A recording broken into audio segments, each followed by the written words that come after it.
दोस्तों, आज मैं आपको गीता का पहले अध्याय के बारे में बताऊंगा। यह गीता श्री श्रील प्रभुपाद भक्ति वेदांत स्वामी प्रभुपाद द्वारा लिखी गई है। अंतर्राष्ट्रीय कृष्ण भावनात्मक संघ के संस्थापक आचार्य एवं संपूर्ण विश्व में वैदिक ज्ञान के अद्वितीय प्रचारक श्री श्रील प्रभुपाद जी हैं। और गीता शुरू करने से पहले मैं गीता के कुछ श्लोकों का हिंदी में अनुवाद करूंगा दोस्तों। तो पहला श्लोक के बारे में अनुवाद करूंगा। दोस्तों, इस कलयुग में जो लोग पर्याप्त बुद्धिमान हैं वे भगवान की उनके पार्षदों सहित संकीर्तन यज्ञ द्वारा पूजा करेंगे।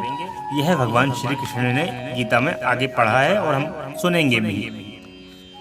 और दोस्तों, धृतराष्ट्र ने कहा कि हे संजय, धर्म भूमि कुरुक्षेत्र में युद्ध की इच्छा से एकत्र हुए मेरे तथा पांडु के पुत्रों ने क्या किया। धृतराष्ट्र संजय से पूछते हैं कि हे संजय, धर्म भूमि कुरुक्षेत्र में युद्ध की इच्छा से एकत्र हुए मेरे पांडु पुत्रों ने क्या किया। क्योंकि धृतराष्ट्र अंधे हैं, अगर आप शायद नहीं जानते हैं तो आगे आप गीता में सुनेंगे। दोस्तों, तीसरा श्लोक है कि जिस प्रकार मनुष्य पुराने वस्त्रों को त्याग कर नए वस्त्र धारण करता है, उसी प्रकार आत्मा पुराने तथा व्यर्थ के शरीरों को त्याग कर नवीन भौतिक शरीर धारण करता है। दोस्तों, जैसे आप जानते होंगे, हम नहाने के बाद या फिर दूसरे दिन कपड़े गंदे हो जाते हैं, हम दूसरे कपड़े चेंज कर लेते हैं, बदल लेते हैं। उसी प्रकार हमारा शरीर यहीं धरती पर रह जाता है, अग्नि में समाहित हो जाता है और हमारी जो आत्मा है वो कभी मरती नहीं है, वो दूसरा जन्म ले लेती है, भगवान के द्वारा अगला जन्म ले लेती है और हमको 84 लाख योनि में जन्म लेने के बाद ये मनुष्य जन्म मिलता है। दोस्तों, चौथा श्लोक है, प्रत्येक व्यक्ति इस भौतिक शरीर रूपी रथ पर आरूढ़ है और बुद्धि इसका सारथी है। मन लगाम है तथा इंद्रियां घोड़े हैं। इस प्रकार मन तथा इंद्रियों की संगति से यह आत्मा सुख या दुख का भोगता है।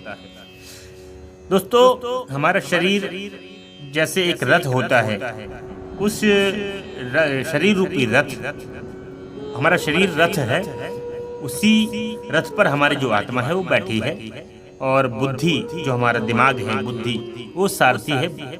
हमारे रथ के सामने जो बैठा रहता है, रथ चलाने वाला, बुद्धि का उसको बताया गया है गीता में कि बुद्धि सारथी है।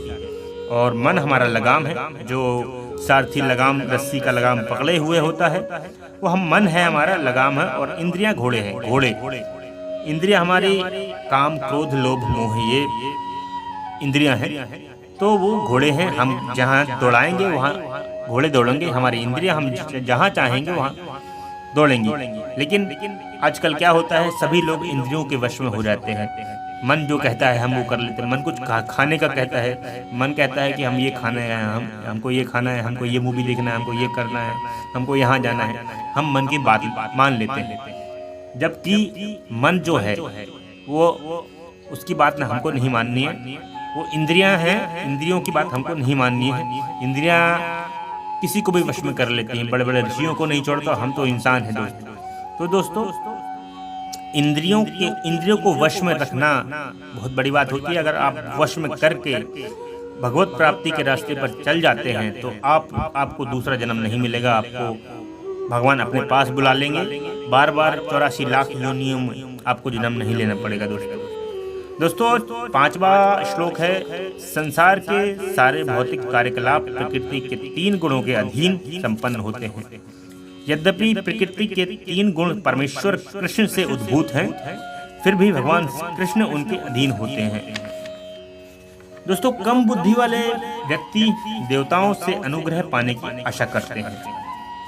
जिन लोगों के पास कम बुद्धि होती है वो सोचते हैं कि देवता हमको ये दे दें। देवता, कुछ लोग बोलते हैं, भगवान के सामने जाकर कहते हैं कि भगवान हमको 5 करोड़ रुपए दे दें, भगवान हमको 3 करोड़ रुपए दे दें, हम आपकी ऐसे सेवा करेंगे, हम वैसे सेवा करेंगे। वो गलत है दोस्तों। ऊपर वाले ने हमको, भगवान ने हमको यहाँ पे अपने काम के लिए भेजा है, भगवत प्राप्ति के लिए भेजा है। तो भगवान की प्राप्ति में अपना मन लगाएं, हो सके तो गलत कामों से बचें। गलत काम करने से बिल्कुल भी आपको उन गलत कामों में नहीं पड़ना है दोस्तों। और ऐसी वस्तुएं प्राप्त करते हैं हम भगवान से आशा करते हैं, और हम ऐसी वस्तुएं प्राप्त करने की आशा करते हैं जो अस्थायी होती है, स्थायी नहीं होती हैं, अस्थायी होती हैं, और मृत्यु के बाद समय समाप्त हो जाती हैं। आप जब मृत्यु शैया पर होंगे तो आप कुछ भी साथ में नहीं लेके जाएंगे, जो भी रहेगा सब यहीं रह जाएगा, कुछ भी साथ में नहीं लेके जाने वाले दोस्तों। आपको जब मृत्यु आए तो आपको इस बात का भय ना हो कि मैंने ये नहीं किया, मैं ये नहीं किया। मृत्यु आए तो आप खुशी खुशी मृत्यु को गले लगा लें दोस्तों। ये शरीर एक कपड़े जैसा है दोस्तों। वास्तव में ये सारे लाभ भगवान द्वारा ही प्रदान किए जाते हैं, जैसा कि हमको सुख या दुख भगवान के द्वारा ही प्रदत्त की जाते हैं दोस्तों। योग सिद्धि योगी अपने शरीर को त्यागने के स्थान तथा समय की व्यवस्था कर सकते हैं। अन्य मनुष्यों का इस पर कोई वश नहीं होता है दोस्तों। भगवान श्री कृष्ण कहते हैं, मैं समस्त आध्यात्मिक तथा भौतिक जगतों का कारण हूँ। प्रत्येक वस्तु मुझसे ही भूत है। जो बुद्धिमान यह भली भांति जानते हैं वे मेरी प्रेम भक्ति में लगते हैं तथा हृदय से पूरी तरह मेरी पूजा में तत्पर होते हैं दोस्तों।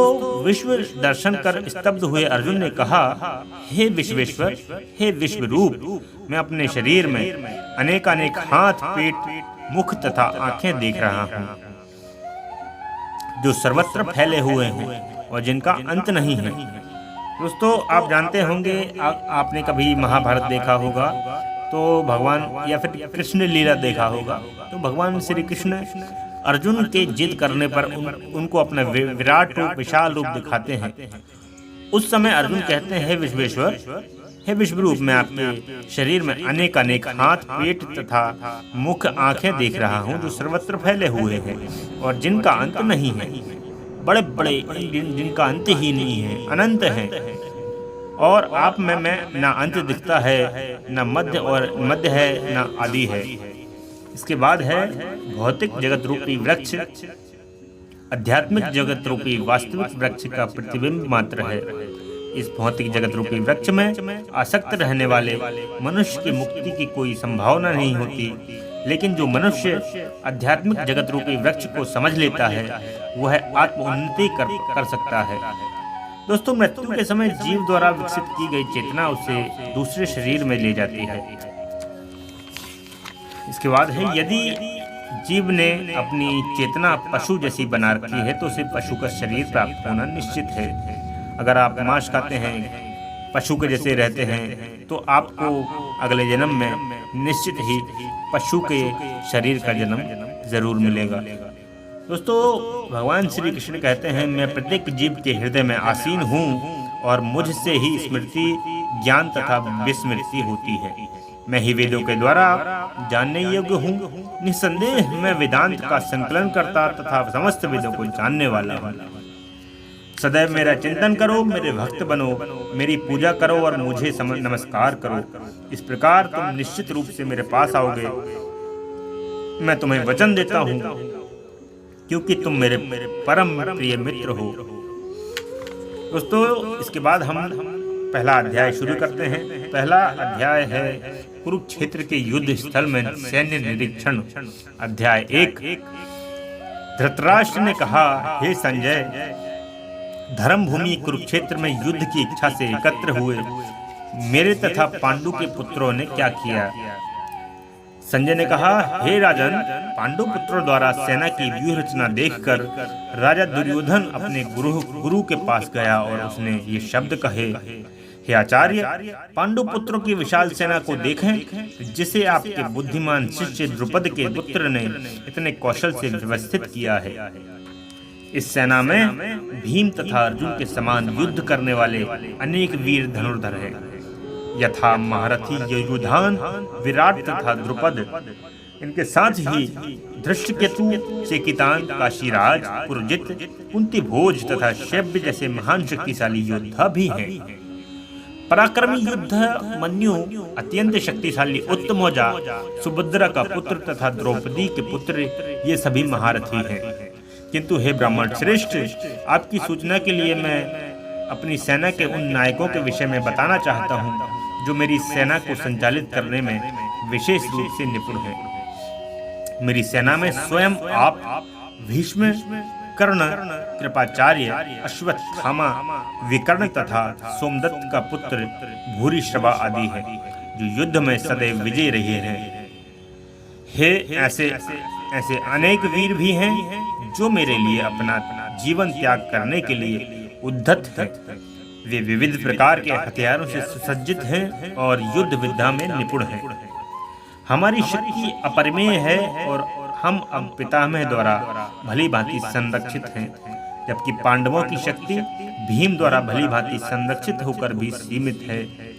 अतएव सैन्य व्यूह में अपने अपने मोर्चों पर खड़े रहकर आप सभी भीष्म पितामह को पूरी सहायता दें।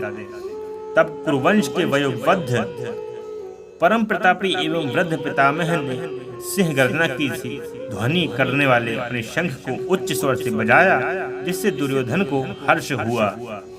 तत्पश्चात शंख, नगाड़े, बिगुल, तुरही तथा सींग सहसा एक साथ बज उठे। वह संवेद स्वर अत्यंत कोलाहल पूर्ण था। दूसरी ओर से श्वेत घोड़ों द्वारा खींचे जाने वाले विशाल रथ पर आसीन कृष्ण तथा अर्जुन ने अपने अपने दिव्य शंख बजाए। भगवान श्री कृष्ण ने अपने पांचजन्य शंख बजाया, अर्जुन ने देवदत्त शंख बजाया तथा अति भोजी एवं अति मानवीय कार्य करने वाले भीम ने पौंड्र नामक भयंकर शंख बजाया। इसके बाद हे राजन, कुंती पुत्र राजा युधिष्ठिर ने अपना अनंत विजय नामक शंख बजाया तथा नकुल और सहदेव ने सुघोष एवं मणिपुष्पक शंख बजाए। महान धनुर्धर काशीराज, परम योद्धा शिंखडी, धृतराष्ट्रधुम्न, विराट, अजय, सात्विक, द्रुपद द्रौपदी के पुत्र तथा सुभद्रा के महाबाहु पुत्र आदि सबों ने अपने अपने शंख बजाए। इन विभिन्न शंखों की ध्वनि कोलाहल पूर्ण बन गई, जो आकाश तथा पृथ्वी को शब्दायमान करते हुए धृतराष्ट्र के पुत्रों के हृदय को विदीर्ण करने लगी। उस समय हनुमान से अंकित ध्वजा लगे रथ पर आसीन पांडुपुत्र अर्जुन अपना धनुष उठाकर तीर चलाने के लिए उद्यत हुआ। हे राजन, धृतराष्ट्र के पुत्रों को व्यूह में खड़ा देखकर अर्जुन ने श्री कृष्ण से ये वचन कहे। अर्जुन ने कहा, हे अच्युत, कृपा करके मेरा रथ एवं सेनाओं के बीच, दोनों सेनाओं के बीच ले चलें, जिससे मैं यहाँ उपस्थित युद्ध की अभिलाषा रखने वालों को और शस्त्रों की इस महान परीक्षा में जिनसे मुझे संघर्ष करना है उन्हें देख सकूं। मुझे उन लोगों को देखने दीजिए जो जहां पर धृतराष्ट्र के दुर्बुद्धि पुत्र दुर्योधन को प्रसन्न करने की इच्छा से लड़ने के लिए आए हुए हैं। संजय ने कहा, हे भरतवंशी, अर्जुन द्वारा इस प्रकार संबोधित किए जाने पर भगवान श्री कृष्ण ने दोनों दलों के बीच में उस उत्तम रथ को लाकर खड़ा कर दिया। भीष्म, द्रोण तथा विश्व भर के अन्य समस्त राजाओं के सामने भगवान ने कहा, हे पार्थ, यहाँ पर एकत्र सारे कुरुओं को देखो। अर्जुन ने कहा, पर दोनों पक्षों की सेनाओं के मध्य में अपने चाचा ताऊओं, पितामहों, गुरुओं, मामाओं, भाइयों, पुत्रों, पौत्रों, मित्रों, शस्त्रों और शुभचिंतकों को भी देखो। जब कुंती पुत्र अर्जुन ने मित्रों तथा संबंधियों की इन विभिन्न श्रेणियों को देखा तो वह करुणा से अभिभूत हो गया और इस प्रकार बोला, हे कृष्ण, इस प्रकार युद्ध की इच्छा रखने वाले अपने मित्रों तथा संबंधियों को अपने समक्ष उपस्थित देखकर मेरे शरीर के अंग कांप रहे हैं और मेरा मुंह सूखा जा रहा है। मेरा शरीर कांप रहा है, मेरे रोंगटे खड़े हो रहे हैं, मेरा गांडीव धनुष मेरे हाथ से सरक रहा है और मेरी त्वचा जल रही है। मैं यहाँ अब और अधिक खड़ा रहने में असमर्थ हूँ। मैं अपने को भूल रहा हूँ और मेरा सिर चकरा रहा है। हे कृष्ण, मुझे तो केवल अमंगल के कारण दिख रहा है। हे कृष्ण, इस युद्ध में अपने ही स्वजनों का वध करने से ना तो मुझे कोई अच्छाई दिखती है और ना मैं उससे किसी प्रकार की विजय, राज्य या सुख की इच्छा रखता हूँ। हे गोविंद, हमें राज्य, सुख अथवा इस जीवन से क्या लाभ, क्योंकि जिन सारे लोगों के लिए हम उन्हें चाहते हैं वे ही इस युद्ध भूमि में खड़े हैं। हे मधुसूदन, जब गुरुजन, पितृगण, पुत्रगण, पितामह, मामा, ससुर, पौत्रगण, साले तथा अन्य सारे संबंधी अपना अपना धन एवं प्राण देने के लिए तत्पर हैं और मेरे समक्ष खड़े हैं, तो फिर मैं इन सबको क्यों मारना चाहूंगा? भले ही मुझे क्यों ना मार डालें। हे जीवों के पालक, मैं इन सबों से लड़ने को तैयार नहीं, भले ही बदले में मुझे तीनों लोग क्यों ना मिलते हों। इस पृथ्वी की तो बात ही छोड़ दें, भला धृतराष्ट्र के पुत्रों को मारकर हमें कौन सी प्रसन्नता मिलेगी? यदि हम ऐसे अतताइयों का वध करते हैं तो हम पर पाप चढ़ेगा। अतः यह उचित नहीं होगा कि हम धृतराष्ट्र के पुत्रों तथा उनके मित्रों का वध करें। हे लक्ष्मीपति कृष्ण, इससे हमें क्या लाभ होगा और अपने ही कुटुंबियों को मारकर हम किस प्रकार सुखी हो सकते हैं? हे जनार्दन, यद्यपि लोभ से अभिभूत चित्त वाले ये लोग अपने परिवार को मारने या अपने मित्रों से द्रोह करने में कोई दोष नहीं देखते, किंतु हम लोग जो परिवार विनष्ट करने में अपराध देख सकते हैं, ऐसे पाप कर्मों में क्यों प्रवृत्त हों? कुल का नाश होने पर सनातन कुल परंपरा नष्ट हो जाती है और इस तरह शेष कुल भी अधर्म में प्रवृत्त हो जाता है। हे कृष्ण, जब कुल में अधर्म प्रमुख हो जाता है तो कुल की स्त्रियां दूषित हो जाती हैं और स्त्री तत्व के पतन से ही वृष्णवंशी अवांछित संतानें उत्पन्न होती हैं। अवांछित संतानों की वृद्धि से निश्चय ही परिवार के लिए तथा पारिवारिक परंपरा को विनष्ट करने वाले के लिए नारकीय जीवन उत्पन्न होता है। ऐसे पतित कुलों के पुरखे गिर जाते हैं, क्योंकि उन्हें जल का पिंडदान देने की क्रियाएं समाप्त हो जाती हैं। जो लोग कुल परंपरा को विनष्ट करते हैं और इस तरह अवांछित संतानों को जन्म देते हैं, उनके दुष्कर्मों के समस्त प्रकार की सामुदायिक योजनाएं तथा पारिवारिक कल्याण कार्य विनष्ट हो जाते हैं। हे प्रजापालक कृष्ण, मैंने गुरु परंपरा से सुना है कि जो लोग कुल धर्म का विनाश करते हैं वे सदैव नरक में वास करते हैं।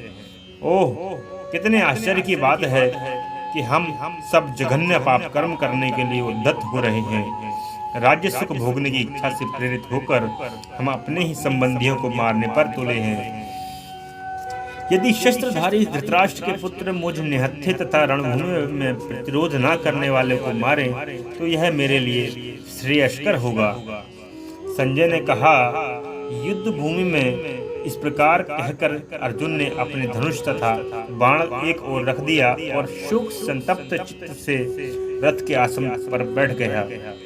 दोस्तों, अपने शत्रु की स्थिति का अवलोकन करते हुए समय अर्जुन रथ पर खड़ा हो गया था, किंतु वह शोक से इतना संतप्त हो उठा था कि अपने धनुष बाण को एक ओर रख दिया, रथ के आसन पर पुनः बैठ गया। ऐसा दयालु तथा कोमल हृदय व्यक्ति जो भगवान की सेवा में रत हो, आत्मज्ञान करने के योग्य है। दोस्तों, इस प्रकार भगवद गीता के प्रथम अध्याय कुरुक्षेत्र के युद्ध स्थल में सैन्य निरीक्षण का भक्ति वेदांत तात्पर्य पूर्ण हुआ। दोस्तों, इसके साथ ही पहला अध्याय खत्म करते हैं। इसके साथ ही दूसरा अध्याय जल्दी ही हम लेके आएंगे इस चैनल पर। तो दोस्तों, बने रहिए और अगर आप चैनल पर नए हैं तो चैनल को सब्सक्राइब जरूर कर लें दोस्तों, क्योंकि अभी यह पहला अध्याय है और गीता के सभी अध्यायों के बारे में हम इस चैनल पर वीडियोस लाते रहेंगे दोस्तों। नमस्कार, जय हिंद।